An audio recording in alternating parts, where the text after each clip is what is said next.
queria aproveitar, Jorge, tem algumas perguntas que estão chegando aqui com relação à guerra, Rússia, questão nuclear, e o que, que a gente pode fazer. E eu queria que você falasse um pouquinho sobre isso. Nós temos uma obra pouco conhecida de Emmanuel chamada Entender Conversando. É um livro de pergunta e resposta. E lá tem a pergunta número 5 dessa obra. Se eu não me engano, é a 5. E nessa pergunta número 5, essa questão é feita para Emmanuel, sobre o final da humanidade em função de uma guerra, de uma hecatombe,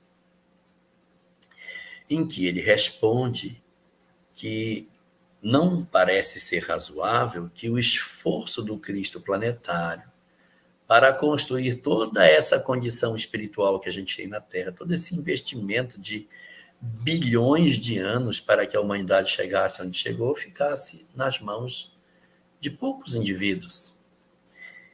Então, existe da parte do Criador, e mais especificamente do nosso governador planetário, mobilizações de maneira bastante expressivas para que isso não aconteça. É lógico que todos nós podemos e devemos colaborar no sentido de manutenção da paz, porque esses movimentos de ódio, eles acontecem porque nós assim também favorecemos. Com o nosso desamor, com a nossa violência, com o nosso sentimento de raiva, de ódio, que acaba gerando como se fosse um circuito de forças que facilita a movimentação dos obsessores no planeta. Por que os obsessores não conseguem acesso para a perturbação de mentes em outros mundos mais evoluídos?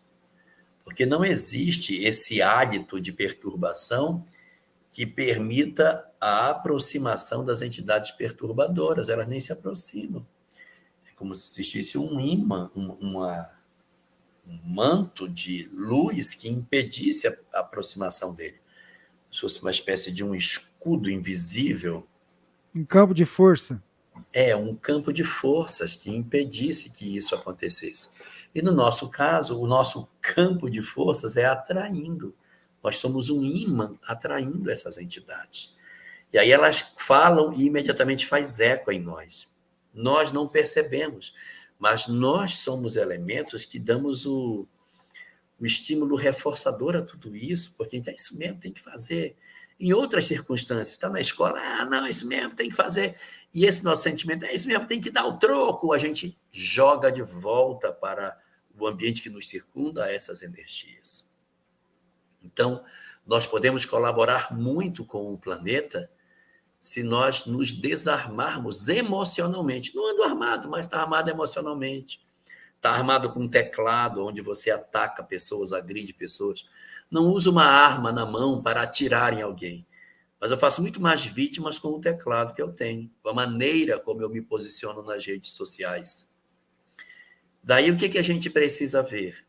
Que embora nós não estejamos diretamente envolvidos nesse conflito, do ponto de vista territorial, nós estamos profundamente envolvidos do ponto de vista energético. Nós somos indivíduos que somos todos interligados. E o nosso pensamento, as nossas ideias, elas se retroalimentam com o pensamento dos outros. Qual é o sentido, então, de tudo isso que eu estou dizendo? É que existe um fenômeno real e objetivo de conflito no planeta hoje. Está acontecendo. Nesse momento, pessoas estão perdendo a vida. Pessoas estão tendo suas vidas destroçadas. Por interesse de poucos, muitos estão sendo atingidos. Mas a humanidade pode fazer uma mudança nesse sentido. Nós podemos, de alguma maneira, tentar conter a sanha do mal, a sanha da guerra, da violência e do desamor. Podemos, sim, nós podemos fazer. Não através das armas da violência, necessariamente, mas nos desacoplando do círculo vicioso do ódio que muitas vezes nós acabamos alimentando. Então, as orações, pensamento positivo, a perspectiva de nós colaborarmos, até nos manifestarmos, se for o caso, como cidadão, se isso for tido como algo positivo, sem o interesse de ser uma confrontação de ódio, ou seja, se você quer se manifestar politicamente por alguma coisa, manifeste-se.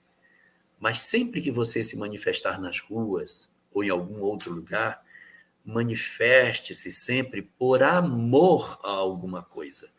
Nunca se manifeste por ódio a alguma coisa. Se você vai para uma manifestação, pergunte: eu vou me manifestar por amor a algo ou por ódio a algo? Se for por ódio, não vale a pena ir. Mas se for por amor, então vá. Então, se for por ódio aos governantes, que você está com ódio deles, não vá. Mas se for em favor do amor que você tem pelas criaturas que precisam ser cuidadas, então vá. Mas vá com o coração cheio de amor, porque é isso que vai garantir com que nós tenhamos êxito nas nossas manifestações. E não o nosso sentimento carregado de desamor. A humanidade pode escorregar para um conflito de maior gravidade? Pode. Essa possibilidade não está descartada. Porque os mesmos indivíduos que foram capazes de iniciar a guerra podem aprofundar a dor que ela tem. E como se bem dizia na época da Guerra Fria, no incidente que se deu na Baía dos Porcos, o líder russo da época dizia para o presidente Kennedy: não puxe o fio demais, porque se o fio esgarçar, não haverá como retornar. Então é preciso que a gente não faça essa provocação excessiva. E às vezes nós ficamos torcendo para que aconteça como se nós estivéssemos indenes a tudo isso. Todos somos vítimas. A guerra é um fenômeno onde todas as criaturas perdem. Uma humanidade que atravessa uma guerra, ela fica profundamente esfacelada do ponto de vista pessoal. As sequelas para os indivíduos que ficam depois totalmente mutilados do ponto de vista emocional quando retornam do campo de batalha. As famílias totalmente destruídas. As nações de joelhos. A economia dessas nações destroçada por absoluto. Então é um fenômeno que mesmo aqueles que se consideram vencedores saem cobertos de feridas, num modelo que é uma cantiga de roda muito antiga, mas que bem representa o fenômeno da guerra. O cravo brigou com a rosa debaixo de uma sacada. E o que aconteceu? O cravo saiu ferido e a rosa despetalada. Ninguém ganha com a guerra. Nós só demonstramos que ainda não somos almas maduras para viver uma sociedade de paz.